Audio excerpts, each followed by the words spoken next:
Let's break down what exactly is happening between India and the United Kingdom right now. Because it's not just about visas or workers, it's about the future of global trade and India's growing influence.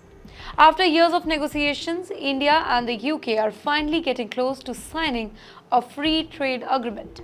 This is a big deal because it could make trade between the two countries cheaper, easier, and faster. However, one big sticking point has been visas. How easily Indian professionals like IT workers, healthcare workers, and engineers can move to Britain for the jobs. At first, India wanted a large number of new visas for its workers. It made sense, right? India is home to some of the world's top talents. But the UK worried about immigration numbers and political pressures from the parties, and specifically those parties that said no to big changes.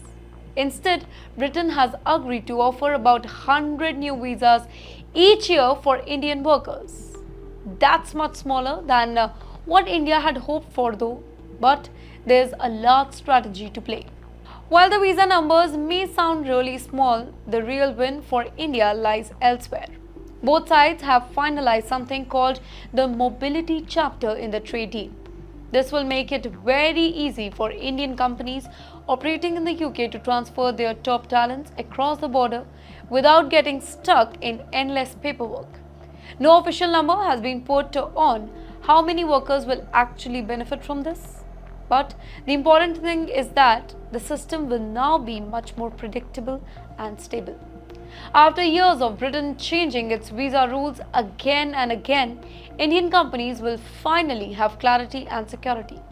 And it doesn't stop there. India's Commerce Minister Piyush Goyal is heading to London to squeeze out even more favorable terms for India.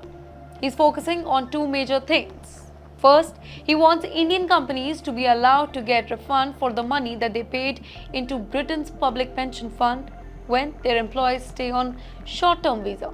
Imagine sending your engineers to the UK for 2 or 3 years and having to pay into a pension scheme that they'll never use. India wants that money back for its own companies. Secondly, Goyal is pushing back really hard against Britain's new carbon tax plan, which could make it expensive for Indian products like steel and cement to enter to the UK. Now here's where it gets really interesting. Britain's carbon tax is supposed to start by 2027 and could make imported goods that produce a lot of carbon like steel, aluminium and cement much more expensive.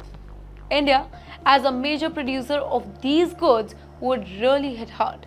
Leaders like Shashi Tharoor and Vikram are making it very clear. India won't accept an unfair playing field. If there's a trade deal, both sides will treat each other equally. No hidden taxes, no surprise penalties. Now you might wonder, why is this trade deal suddenly moving really fast? The answer goes back to a surprising source: Donald Trump. When Donald Trump announced his global trade war, he shook up all the supply chains all around the globe. Countries like Britain realized that they could no longer depend only on old partners. They needed new, fast-growing economies like India to stay competitive. Now, with global trade becoming more uncertain and competition heating up, Britain needs the India deal more than ever. British officials themselves admitted that India has shown a step change in its attitude, moving negotiations forward faster because both the sides know that time is really short. Yet, as Finance Minister Nirmala Sitharaman reminded everybody recently in London, that India is not rushing just because of outside pressures. India is negotiating carefully, with confidence and protecting its long-term interest. The message is clear. India is rising. It is no longer the country that accepts whatever is offered. It is setting conditions, demanding fairness and thinking strategically about how every agreement will impact its future industries, its workers and its companies. Well, in the final stages of the deal, the ball is now in Britain's court. India has been very flexible on visas, but it is standing firm on core issues like carbon taxes, pension refunds and fair treatment. Sealing this deal will require real flexibility from the UK side too. In a world where old trade systems are breaking down and new powers are emerging, India is not just participating, it's leading. And deals like this one with Britain show just how much smarter, stronger, and more influential India has become on the world stage.